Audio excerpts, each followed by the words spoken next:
ভোটের শেষ মুহূর্তেও উত্তেজনা শীতলকুচিতে ভোট পর্ব নির্বিঘ্নে শেষ হবার পর সন্ধ্যা ৬টা নাগাদ বিজেপি কর্মীরা বুথ কেন্দ্রের সামনে জড়ো হতে থাকে। সেখানে তৃণমূল বুথ এজেন্টরা নিরাপত্তার অভাব বোধ করেন। এমতাবস্থায় বুথ কর্মীদের নিরাপদে নিয়ে আসতে তৃণমূলের ব্লক সভাপতি তপন কুমার গুহ কয়েকজন কর্মীকে নিয়ে শীতলকুচি হাই স্কুলে যান। তৃণমূল কংগ্রেস কর্মীদের দেখে বিজেপির পক্ষ থেকে বুথ কেন্দ্রের অদূরেই 4টি বোমা ছোড়া হয় বলে প্রত্যক্ষদর্শীরা জানিয়েছেন। জানা যায় ওই বোমার আঘাত থেকে অল্পেই বেঁচে যায় পুলিশ কর্মীরাও। এই ঘটনায় তৃণমূল কর্মীরাও উত্তেজিত হতে থাকে এবং তারা হাই স্কুলের সামনে পাকা রাস্তায় জড়ো হতে থাকেন। খবর পেয়ে বিশাল পুলিশ বাহিনী নিয়ে ঘটনাস্থলে ছুটে আসেন এডিশনাল এসপি সন্দীপ গড়াই। তিনি ঘটনাস্থলে এসে কোনো কিছু বোঝার আগেই তৃণমূল কর্মীদের উপরে লাঠিচার্জ করতে থাকেন। এতেই ক্ষিপ্ত হয়ে ওঠেন তৃণমূল কর্মীরা পরবর্তীতে পুলিশের এই ভূমিকার প্রতিবাদে শীতলকুচি মার্কেট কমপ্লেক্স চত্বরে থানার সামনে অবস্থানে বসে পড়েন। পরবর্তীতে শীতলকুচি থানার ওসি অ্যান্টনি হোরোর অনুরোধে তৃণমূল কংগ্রেস তাদের অবস্থান তুলে নেন এবং 10 দিনের মধ্যে ব্যবস্থা গ্রহণ না হলে পরবর্তীতে লাগাতার অনশন অবস্থান করবেন বলে তৃণমূল কংগ্রেসের তরফে দাবি রাখেন। শুনুন বিস্তারিত। 4টার সময় আমি এই বুথে আসি। আমার শালা হচ্ছে পঞ্চায়েত। পিসফুলি ভোট ভালো সুন্দরভাবে হয়েছে ভোট। তারপরে দেখি বিজেপির কিছু ছেলে একদম গেটের সামনে, গেট থেকেই 100 মিটার দূরে প্রায় 40-50 জন আমার শালা আমাকে ফোন করলো যে এরকম আমাদের লোক সংখ্যা ওরা হুমকি দিচ্ছে, আমাদের লোক সব চলে গেছে বাড়িতে ভয়ে, প্রাণের ভয়ে। আমার বাইরে 10 থেকে 12 জন আছে আর বিজেপির 50-60 জন লোক এদিক সেদিক ঘুরেফেরা করছে পাশাপাশি। আমি আসলাম, আসে দেখি তাই ঘটনা। আমি কোনো রকম কথাবার্তা ওদেরকে বললাম না। মেজবাবুকে ফোন করলাম, এই মেজবাবু এই ঘটনা 246 নম্বর বুথে এই চলছে পরিস্থিতি, আপনি কাইন্ডলি একটু আসেন, নাহলে বুথটা তো ভোট ভালোভাবেই হচ্ছে, ওরা একটা গোলমাল লাগানোর পরিকল্পনা করছে। আমি মেজবাবু বললাম আমি চলে এসেছি, আপনি কোনো টেনশন করবেন না। 5টার পরে সন্ধ্যা হতে হতে চলছে, ওদের তখন 100 থেকে 150 লোক বেশি হয়ে গেল। এটা আমি খবর পেলাম। মেজবাবুকে আবার ফোন করলাম যে আপনার আসার দরকার নেই, আমি চলে আসছি। না দরকার তো নেই, কিন্তু ওদের লোক তো এরকম হচ্ছে, প্রচুর লোক জমায়েত হয়েছে আর আমাদের শুধু পুলিশ এজেন্ট আর 2-4 জন আছে ভিতরে। এই হচ্ছে পরিস্থিতি। ইন দ্য টাইমের মধ্যে আমরা বোমবার যখন হলো, বাড়ির থেকে আমি শব্দ পেলাম, বাজার এখান থেকে 1 কিলোমিটার, বাধ্য হয়ে আমরা ছেড়ে পেলে নিয়ে দলের কিছু কর্মীকে নিয়ে হাজির হলাম। বিজেপির কর্মীরা 4টা বোমবাস হয়েছে, একটা তাজা পাওয়া গেছে। এরপরে আমরা আসার পরে মেজবাবুকে বলছি, মেজবাবু কি ব্যাপার, আপনার সামনে বোমবাস করে পালিয়ে গেল। উনি বলছে যে আমার অল্পের জন্য 1 গজ বা 1 মিটারও দূর নয়, তাহলে আমার গায়ে বোমটা পড়তো। তারপরে তারা হল্লা চিল্লা করলো। তাহলে এটা কি কখনো মানা যায় বলুন আপনারা সাংবাদিক বন্ধুরা? পুলিশের ভূমিকা ভালো নয়। মিনিমাম 20 থেকে 25 মিনিট পরে এখানে 20খানা গাড়ি পরপর ঢুকছে। তার আগে শুধু মেজবাবুই ছিলেন। এখন আপনারা কি করতে চান?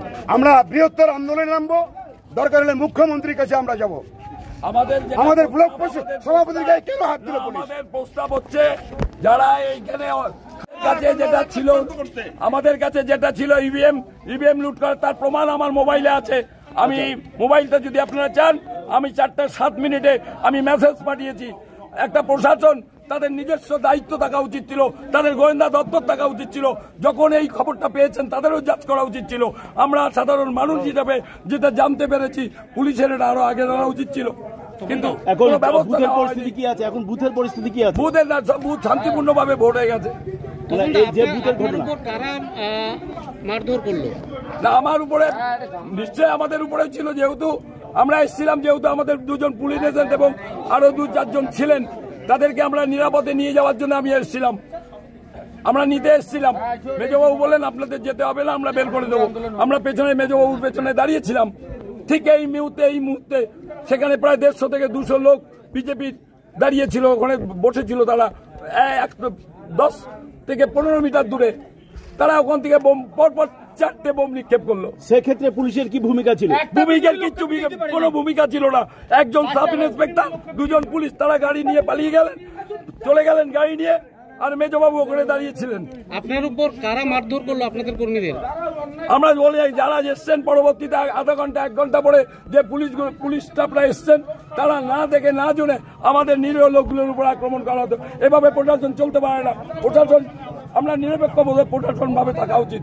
আমরা মনে করব যেভাবে এটা করা হলো এটা নিশ্চয়ই একটা বিজেপির সঙ্গে চক্রান্ত করে আমাদের সব নেতাদেরকে, আমাদের কর্মীদের উপর আক্রমণ করা হয়েছে।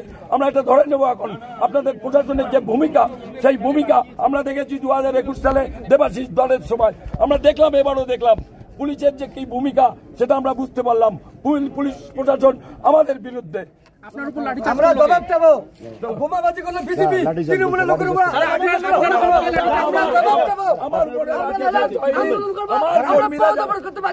কর্মীরা যারা এখানে বসেছিল শান্তিপূর্ণভাবে আমি তাদেরকে বসিয়ে রেখেছিলাম, হঠাৎ বলা নেই কওয়া নেই তাদের উপর লাঠিচার্জ করা হয়েছে।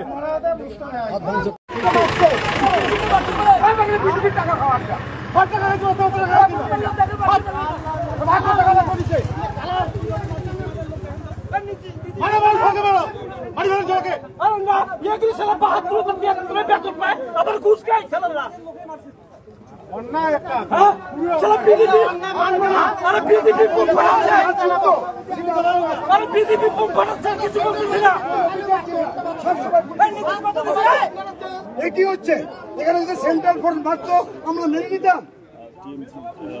কেন আপনারা এই কাজটা করলেন? আপনার মেজবুর গায়ে বোমাটা বিকল্প দৃষ্টি সংবাদ মাধ্যমে আপনাদের স্বাগত।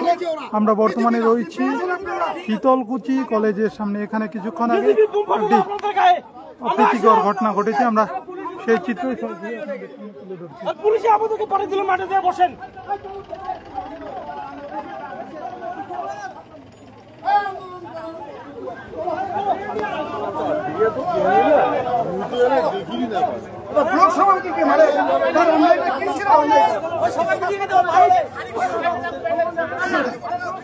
রাজ্য সরকারের ফোর্সে মারে।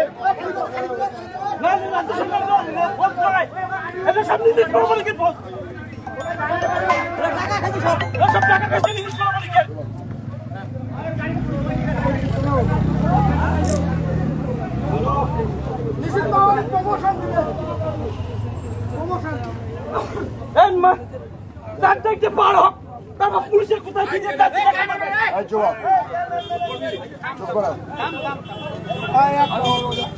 মানে আপনাকে তো চিনে না, আপনাকে কেন মারবে? মাথা হলো কে চিনে না আপনাকে সারা জেলেটায়? হ্যাঁ, এখানে যদি সেন্ট্রাল পোস্ট থাকতো না মাথা পেতে নিতাম। এই কি আশ্চর্য ব্যাপার? আপনাদের ফোর্সে নিজে সামনে বোম্বাই হলো, আপনারা কি করলেন? এটা যদি মিলে যুবক মারা যেত,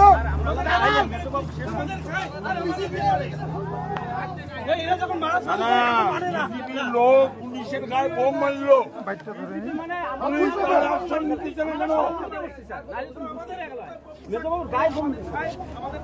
কি ঘটেছে? গায়ে বোম মারলো। কি ঘটনাটা কি বলেন? আমি বলি 4টার সময় আমি এই বুথে আসি। আমার শালা হচ্ছে পঞ্চায়েত, পিসফুলি ভোট ভালো সুন্দর ভাবে হয়েছে ভোট। তারপরে দেখি বিজেপির কিছু ছেলে একদম গেটের সামনে, গেট থেকেই 100 মিটার দূরে প্রায় 40-50 জন আমার শালা আমাকে ফোন করলো যে এরকম আমাদের লোক সংখ্যা, ওরা হুমকি দিচ্ছে, আমাদের লোক সব চলে গেছে বাড়িতে ভয়ে, প্রাণের ভয়ে। আমার বাইরে 10 থেকে 12 জন আছে, আর বিজেপির 50-60 জন লোক এদিক সেদিক ঘোরাফেরা করছে পাশাপাশি। আমি আসলাম, আসে দেখি তাই ঘটনা। আমি কোনো রকম কথাবার্তা ওদেরকে বললাম না। মেজবাবুকে ফোন করলাম, মেজবাবু এই ঘটনা 246 নম্বর বুথে এই চলছে পরিস্থিতি, আপনি কাইন্ডলি একটু আসেন, নাহলে বুথটা তো ভোট ভালোভাবেই হচ্ছে, ওরা একটা গোলমাল লাগানোর পরিকল্পনা করছে।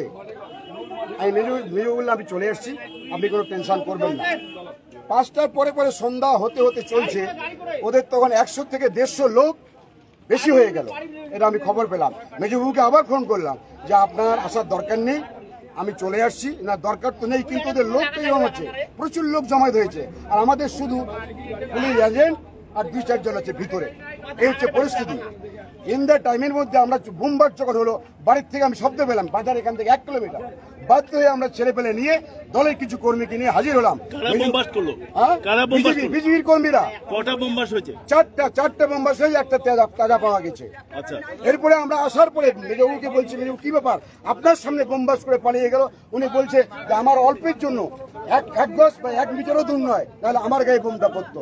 তারপরে তারা হল্লা চিল্লা করলো, বলে এটা কি কখনো মানা যায়? বলুন আপনারা সাংবাদিক বন্ধুরা। পুলিশের কি ভূমিকা এই মুহূর্তে? পুলিশের ভূমিকা ভালো নয়। মিনিমাম 20 থেকে 25 মিনিট পরে এখানে 20খানা গাড়ি পরপর ঢুকছে, তার আগে শুধু মেজবাবুই ছিলেন। এখন আপনারা কি করতে চান? আমরা বৃহত্তর আন্দোলনে নামবো, দরকার হলে মুখ্যমন্ত্রীর কাছে আমরা যাব।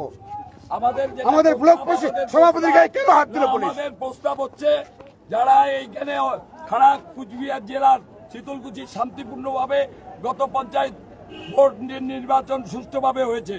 আমরা চেয়েছিলাম এবার লোকসভা নির্বাচন শান্তিপূর্ণভাবে হোক। আমরা সারাদিন সুন্দরভাবে গেল। একটা জায়গা আমি বড়বাবুকে বলেছি, আপনারা শীতলকুচি ব্লকে 2 থেকে 3 জায়গায় এরা বিজেপিরা সন্ত্রাস করছে। তার একটা হচ্ছে এই যে এই চেয়ারম্যান 246 বুথের যে বিজেপির মন্ডল সভাপতি আছে খোকন দাস, আপনারা এই ব্যবস্থা দেখুন। শীতলকুচি টোটাল ঠান্ডা আছে। আমরা বলেছি, প্রতিটা মুহূর্তে বলেছি, আজকেও আমি বলেছি, 4টের সময় বলেছি আপনারা দেখুন মাপটাকে সরিয়ে দিন। কিন্তু দেখলাম স্যার পাঠিয়েছেন, কিন্তু একজন সাব ইন্সপেক্টর আর 2 জন কনস্টেবল, আর ওরা প্রায় 150 মতন লোক দাঁড়িয়েছিল। আজকে একটা বিশাল বড় ঘটনা। আজকে নবীনবাবু অল্পর জন্য আমি প্রত্যক্ষভাবে দেখেছি, নবীনবাবুর উপর প্রায় বোমটা পড়েই গেছিল। 1 মিটার থেকে 1.5 মিটার ফাঁকে পড়েছে। নবীনবাবুর আজকে কপাল ভালো ছিল, বেঁচে গেছেন। তার পেছনে আমি ছিলাম আমাদের বুথ এজেন্টগুলোকে নিয়ে যাওয়ার জন্য। আজকে একটা বড় বিপদ থেকে আমরা উদ্ধার পেয়েছি। যাই হোক, আমাদের সবচেয়ে বড় কথা, আমরা দেখেছি নবীনবাবু প্রত্যক্ষ সাক্ষী। নবীনবাবুর কাছে নিশ্চয়ই অ্যাডিশনাল সাহেব শুনে নেবেন আমাদের ভূমিকা কি ছিল। আর কি আমি লোকগুলোকে সব মাঠে পাঠিয়ে দিলাম শোনার পরে, আর সবাই শুনেছে ব্লক সভাপতি আক্রান্ত হয়েছে, অটোমেটিক সবাই চলে এসছে। চলে আসার পরে আমি সবাইকে বললাম তোমরা মাঠে গিয়ে জমায়েত করো, ওখানে বসে থাকো। আমার কথা সবাই শোনে, কিন্তু আমাদের সঙ্গে কোনো আলোচনা না করে পুলিশ বাহিনী গিয়ে আমাদের বসা লোকগুলোকে লাঠি পেটানো করা হলো। এটা কোন ধরনের প্রশাসন? আমি এটার বিচার চাই। এর যদি সম্পূর্ণ বিচার না হয় তাহলে আমরা বৃহত্তর আন্দোলনে যাব। চলো আমরা খাওয়া দাওয়া ছেড়ে অনশনে যাব, আমরা যারা খাওয়া দাওয়া ছাড়বো। এখানে যদি সেন্ট্রাল পোস্ট হতো, সেন্ট্রাল ফোর্স মারছে, তাহলে আমরা মেনে নিতাম। এটা মানা যায় না। আমি বললাম যে আচ্ছা, এই যে বিজেপির যে আক্রমণ, এই যে বিজেপির আক্রমণ, তারা কি ইভিএম লুট করার ভাবনা ছিল তাদের? আমাদের কাছে যেটা ছিল ইভিএম লুট করার, তার প্রমাণ আমার মোবাইলে আছে। আমি মোবাইলটা যদি আপনারা চান, আমি 4:07 আমি মেসেজ পাঠিয়েছি। একটা প্রশাসন তাদের নিজস্ব দায়িত্ব থাকা উচিত ছিল, তাদের গোয়েন্দা দপ্তর থাকা উচিত ছিল। যখন এই খবরটা পেয়েছেন তাদেরও যাচ করা উচিত ছিল। আমরা সাধারণ মানুষ হিসেবে যেটা জানতে পেরেছি, পুলিশের এটা আরো আগে জানা উচিত ছিল। কিন্তু এখন বুথের পরিস্থিতি কি আছে? বুথের না, সব বুথ শান্তিপূর্ণভাবে ভোট হয়ে গেছে। মানে এই যে বুথের ঘটনা, কারা মারধর করলো? না, আমার উপরে নিশ্চয় আমাদের উপরে ছিল, যেহেতু আমরা এসেছিলাম, যেহেতু আমাদের 2 জন পুলিশ এজেন্ট এবং আরো 2-4 জন ছিলেন, তাদেরকে আমরা নিরাপদে নিয়ে যাওয়ার জন্য আমি এসেছিলাম। আমরা নিতে এসেছিলাম। মেজবাবু বলেন আপনাদের যেতে হবে না, আমরা বের করে দেবো। আমরা পেছনে মেজবাবুর পেছনে দাঁড়িয়েছিলাম।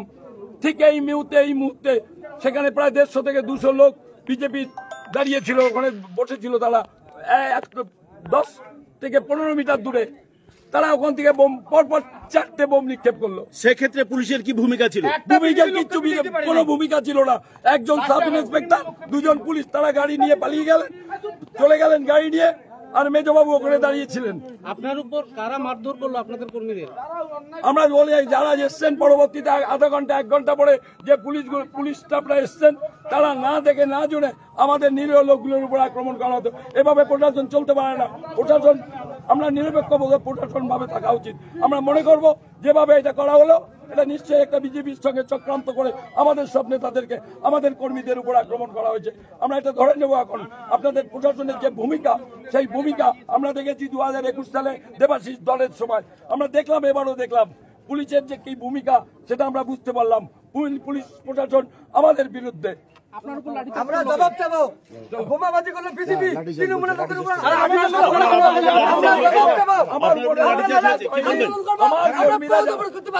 কর্মীরা যারা এখানে বসেছিল শান্তিপূর্ণভাবে, আমি তাদেরকে বসিয়ে রেখেছিলাম। হঠাৎ বলা নেই কওয়া নেই, তাদের উপর লাঠিচার্জ করা হয়েছে। এই মুহূর্তে আমরা সরাসরি শীতলকুচি কলেজের সামনে থেকে আমরা তুলে ধরছি। আপনারা দেখলেন যে এখানে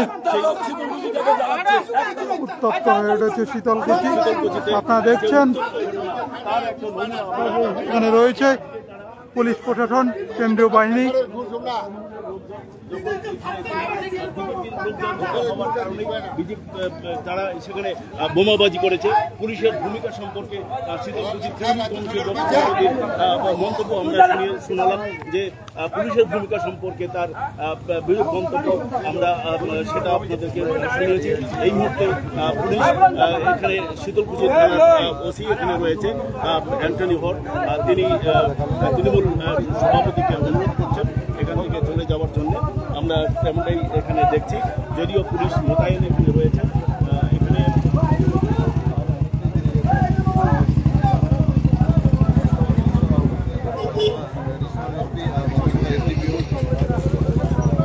মোবাইলটা ধরো, তুমি পাওয়ার ব্যাংকটা ব্যাপার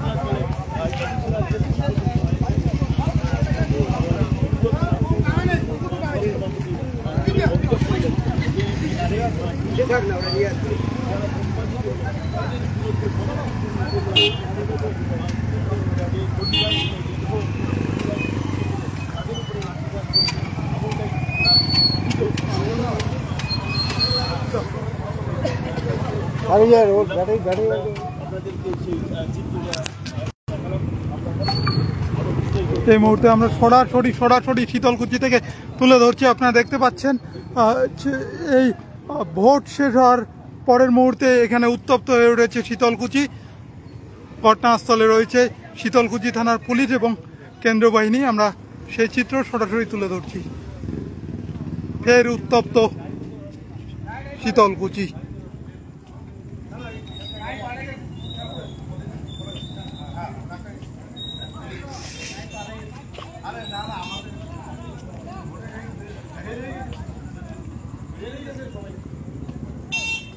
এখানে এখনো মোতায়েন রয়েছে শীতলকুচি থানার পুলিশ এবং কেন্দ্র বাহিনীর জওয়ানরা। আমরা সরাসরি আপনাদের সামনে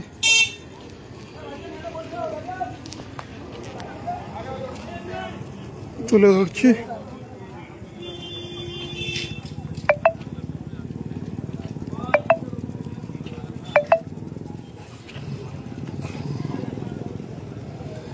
এই মুহূর্তে আমরা রয়েছি শীতলকুচি পঞ্চায়েত সমিতির মাঠ সংলগ্ন এলাকায়। আপনারা দেখছেন সেই চিত্র সরাসরি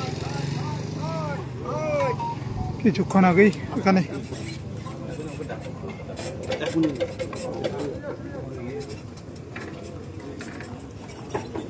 পুরো ঘটনার তদন্তে শীতলকুচি থানা পুলিশ।